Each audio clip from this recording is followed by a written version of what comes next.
Hello बच्चों, स्वागत है आपका एक बार फिर से अपने YouTube channel O2 and digital education पर। मैं संदीप नागर और आज मैं लेकर के आया हूं बच्चों आपके लिए क्लास 12 फिजिक्स में chapter number 4 magnetic effect of current.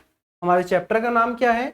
Magnetic effect of current. और आज हम इस चैप्टर में डिस्कस करेंगे ऑरस्टेड एक्सपेरिमेंट को, और ऑरस्टेड एक्सपेरिमेंट के साथ साथ हम डिस्कस करेंगे बायो सावर्ट लॉ को। ठीक है, तो चलते हैं बच्चों। यहां अगर आप देखें,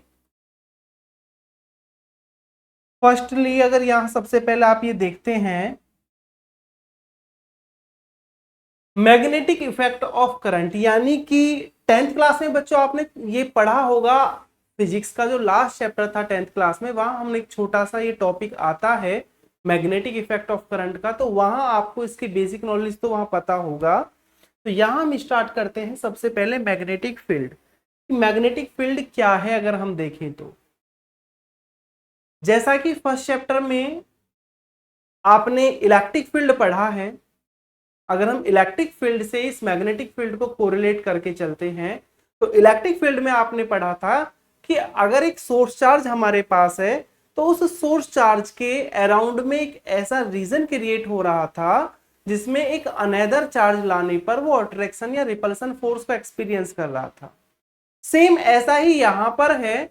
मैग्नेटिक फील्ड में क्या है, अगर हम मैग्नेटिक फील्ड इसके कंसेप्ट की बात करते हैं तो मैग्नेटिक फील्ड बताता है कि the space around any magnet, कि अगर आपके पास क्या है, एक मैग्नेट है, उस मैग्नेट के चारों ओर का एक ऐसा स्पेस जहां पर आपका अनदर मैग्नेट या तो अट्रैक्शन फील करेगा या फिर रिपल्सन फील करेगा। तो उस स्पेस को, उस रीजन को नाम दिया गया है मैग्नेटिक फील्ड का। आप यहां नोट्स में भी देख सकते हैं कि the space around a magnet in which other magnet experience attraction और रिपल्शन, ठीक है, is known as magnetic field. और मैग्नेटिक फील्ड को जो रिप्रेजेंट किया जाता है ये बी वेक्टर से, क्योंकि मैग्नेटिक फील्ड क्या है, आपकी वेक्टर क्वांटिटी है, तो आप इसे क्या लिखेंगे, बी वेक्टर लिख सकते हैं। जनरली अगर आपको सिर्फ और सिर्फ इसका मैग्नीट्यूड लिखना है तो मैग्नेटिक फील्ड को किससे रिप्रेजेंट करते हैं, बी से। ठीक है, अब इसमें आता है हमारा नेक्स्ट ऑरस्टेड एक्सपेरिमेंट।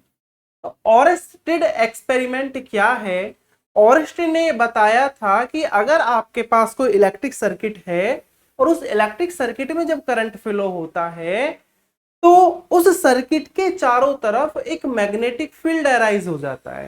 यानी कि सर्किट में जब करंट फ्लो होता है तो उसकी वजह से एक मैग्नेटिक फील्ड जनरेट होता है।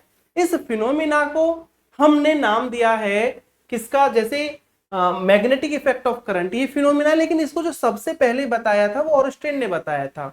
ऑरस्टेन ने क्या किया, इसके लिए एक सर्किट तैयार किया और एक कंपास निडल ली। जब उस सर्किट में इलेक्ट्रिक करंट फ्लो कराया तो उन्होंने पाया कि कंपास निडल को सर्किट के पास लेकर के जाने पर उसमें फ्लक्चुएशन होता है, किसमें, कंपास निडल में, जिससे ये प्रूफ हो गया कि अगर किसी सर्किट में इलेक्ट्रिक करंट का फ्लो होगा तो उस इलेक्ट्रिक करंट के फ्लो की वजह से वहां पर एक मैग्नेटिक फील्ड क्रिएट हो जाता है। तो यहां ऑस्टेन ने क्या किया था, एक सर्किट बनाने के लिए इन्होंने जनरली क्या काम किया कि एक सेल लिया, कनेक्ट किया, पॉजिटिव टर्मिनल, नेगेटिव टर्मिनल, ये आपका प्लग की।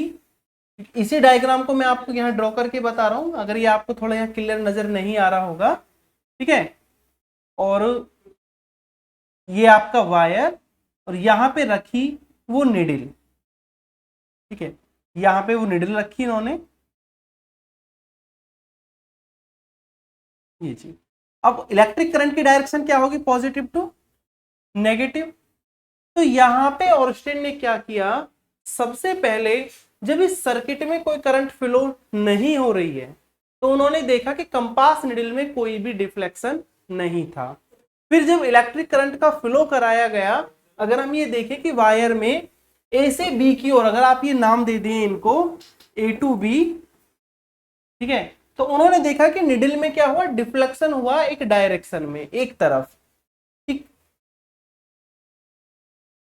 इस टाइप से अगर आप यहां देखें कि when no current flow in wire then needle does not deflected, ठीक है, या एल आप लिख लेना डिफ्लेक्टेड, कोई फ्लक्चुएशन निडल में नहीं आएगा जी। दूसरा, जब आप करंट फ्लो कराते हैं साउथ टू नॉर्थ, तो इसका जो नॉर्थ पोल है इसका मैग्नेटिक निडल का gets deflected towards the west, तो ये वेस्ट डायरेक्शन में आपका मूव कर जाता है, ठीक है। तीसरी कंडीशन में तीसरा एक्सपेरिमेंट उन्होंने क्या किया, अब की बार उन्होंने क्या किया, इसकी पोलैरिटी चेंज कर दी है कि जो पोल पॉजिटिव था उसको नेगेटिव बना दिया और नेगेटिव पोल को पॉजिटिव, यानी कि अगर आप डायरेक्शन जो है करंट की उसको अगर रिवर्स कर देते हैं तो जो निडल है gets deflected towards the east, तो निडल आपकी किधर डिफ्लेक्ट होगी, ईस्ट डायरेक्शन में, ठीक है। अगर आप इसे देखते हैं यहां पे तो ये आपको बिल्कुल क्लियर ये डायग्राम बना रखा है इस नोट्सों में, ये दिखाया गया है। तो सबसे पहले ऑर्स्टेन ने ही हमें ये बताया था कि इलेक्ट्रिक करंट से आप मैग्नेटिक फील्ड प्रोड्यूस होता है, ठीक है। इसके बाद अगर हम देखें, फिर अगर इसमें डायरेक्शन की बात आती है कि जो मैग्नेटिक निडल हमारी है इसमें जो डिफ्लेक्शन हो रहा है, जो फ्लक्चुएशन आ रहा है, इसकी डायरेक्शन को बताने के लिए एम्पियर ने एक लॉ दिया जिसको हम कहते हैं एम्पियर का स्विमिंग रूल।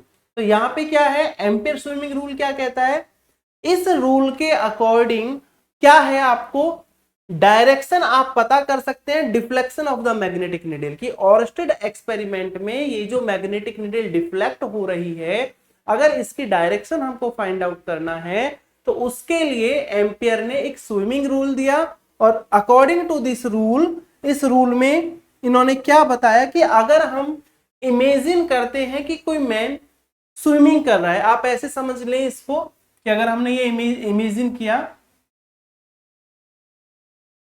कि ऐसे कोई ये स्विमिंग कर रहा है, तो इलेक्ट्रिक करंट को जो हम मानते हैं कि उसके फीट से हेड की तरफ यानी पैरों से सिर की तरफ क्या है इलेक्ट्रिक करंट का फ्लो, अगर हम माने इस टाइप से ऐसे, ठीक है। ये कोई पर्सन है, कोई मैन है जो कि स्विमिंग कर रहा है, ठीक है।